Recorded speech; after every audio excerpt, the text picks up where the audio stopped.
Certains animés ont marqué les esprits, serviront de chefs-d'œuvre avec des fins inoubliables et exceptionnelles. À l'inverse, certaines séries considérées comme des chefs-d'œuvre potentiels ont trébuché et déçu de nombreux fans en cours de route. Qu'il s'agisse de décisions désastreuses des studios ou d'une incapacité à établir leur impact, finalement ces animés ont brisé les attentes des fans et ont déçu plusieurs personnes. Yo les Nakama, j'espère que vous allez bien et aujourd'hui nous allons donc nous pencher sur 5 fins d'animés qui ont tout simplement gâché l'ensemble de l'œuvre. Sur ce, let's go! Akame ga Kill. Je me souviens, à sa sortie, cet anime était quelque chose d'extraordinaire, avec un scénario vraiment unique. L'intrigue suit un groupe d'assassins appelé Night Raid, avec Tatsumi en tant que personnage principal, et Akame fait également partie du groupe, bref, et du titre. En gros, il y a de la baston, de l'assassinat, du sang, et des personnages qui meurent. Du coup, tout se passait bien jusqu'à ce que le studio décide de précipiter l'histoire, alors que le manga n'était même pas encore terminé. Et on se demande pourquoi, soit ils ne voulaient pas faire une deuxième saison, soit ils s'en moquaient, tout simplement. En conséquence, la popularité de la série s'en est ressentie, même si elle était très populaire à l'époque. Et le final a vraiment tout gâché.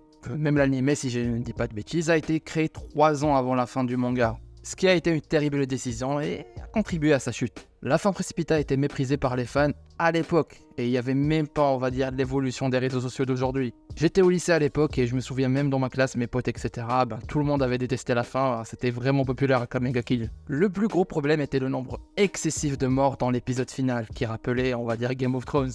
Même le protagoniste principal, Tatsumi, est mort en essayant de sauver des citoyens devant Esdes. Oui, petit détail que je voulais juste ajouter comme ça parce qu'elle est stylée. Il y a aussi un truc incompréhensif, quand par exemple un nouveau passif se crée dans les pouvoirs des personnages. De nouvelles informations qui émergent soudainement de nulle part, ça n'avait aucun sens. Cette situation ainsi que diverses failles et incohérences dans l'intrigue, on peut le dire, ont laissé un goût amer au public, ce qui en a fait l'une des pires fins dans les animés. Bref, je ne m'en suis jamais remis et un jour, je reparlerai de Akame ga Kill, mais pour l'instant ce souvenir reste vif et décevant. Ouf, on commence fort, dis donc.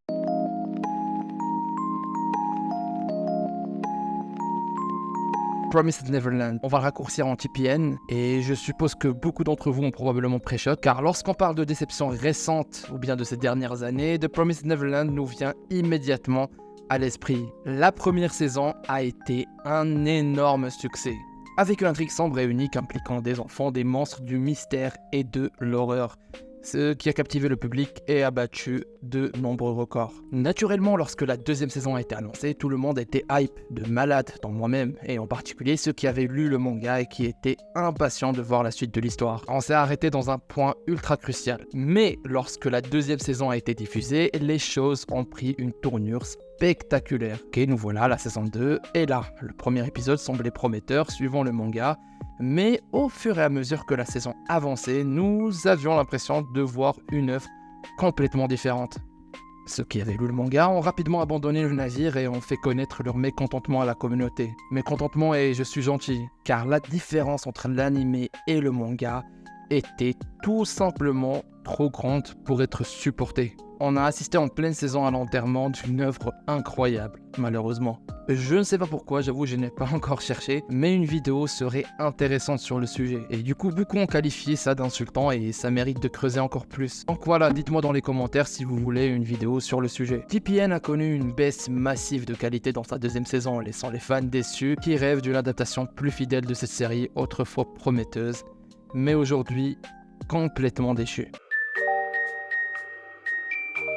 Tokyo Ghoul, un autre classique qui autrefois avec sa première saison a juste pulvérisé aussi les audiences. Une histoire très bien écrite, des personnages bien faits, un concept moderne et un opening banger et le manga aussi un banger. Tout était là. Tokyo Ghoul devait figurer parmi les plus grands de l'animation de la décennie ou même de l'histoire. Mais l'adaptation décevante de la suite de Tokyo Ghoul a été un choc pour de nombreux fans dévoués. Alors que le manga rien n'a changé, il a continué à recevoir amour et louanges. L'anime n'a pas été à la hauteur de ses sources, laissant ainsi les spectateurs encore une fois confus et déçus. Comme toujours. Malgré ses promesses initiales et son immense popularité, la chute de l'anime est devenue évidente lorsqu'il s'est éloigné de l'intrigue du manga. Le fait de s'éloigner du contenu de base a donné lieu à une histoire précipitée et confuse, bien sûr, Route A. Si certaines scènes sont restées fidèles au manga, elles ont été brusquement suivies de modifications qui ont perturbé le déroulement de l'histoire. Des intrigues essentielles sont restées penchées ou ont été complètement abandonnées, laissant toujours les fans frustrés et surtout perdus. Car logiquement, la précipitation et l'incohérence de la narration, finalement, ça a transformé la série en un désordre chaotique, le privant ainsi de sa grandeur potentielle. Pour moi, il est difficile de comprendre pourquoi les studios veulent soudainement faire preuve de créativité et détruire une œuvre de cette manière. Bon, ça reste toujours une simple question de curiosité. Espérons juste que ces exemples d'échecs et de déceptions serviront d'avertissement aux studios, en rappelant toujours l'importance de rester fidèle au contenu original. Erased ou Boku Dakega Inaimachi. Alors, Erased lui aussi un grand titre de l'époque et même aujourd'hui. Bon, là il y a une méprise. Pour moi, il y a rien à dire honnêtement. Je pense que la fin, ok, mais les fans n'ont pas été de cet avis-là. Au moins le studio n'y est pour rien cette fois-ci. Mais comme je vous l'avais dit, les fans ont complètement détesté la fin. Bon, la plupart. Pour ceux qui ont regardé Erased, ben vous le savez, c'est une histoire avec du mystère, du suspense et du voyage temporel. Une quête que Satoru va mener sur une affaire de meurtre de sa camarade de classe quand il était petit, où il va tout le temps faire un bond dans le passé. Chaque fois que Satoru tente de démasquer le criminel, la tension et l'excitation montent d'un cran, ce qui maintient le spectateur dans un état d'engagement total.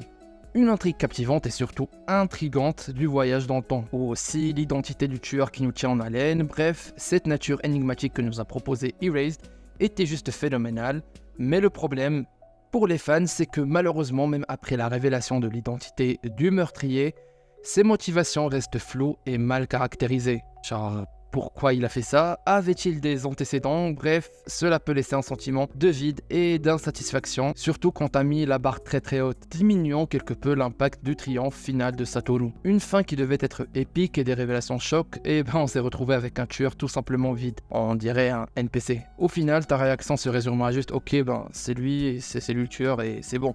Mais Erased reste tout de même incroyable, un animé à voir absolument, donc je vous le conseille. Et bref, passons au dernier animé.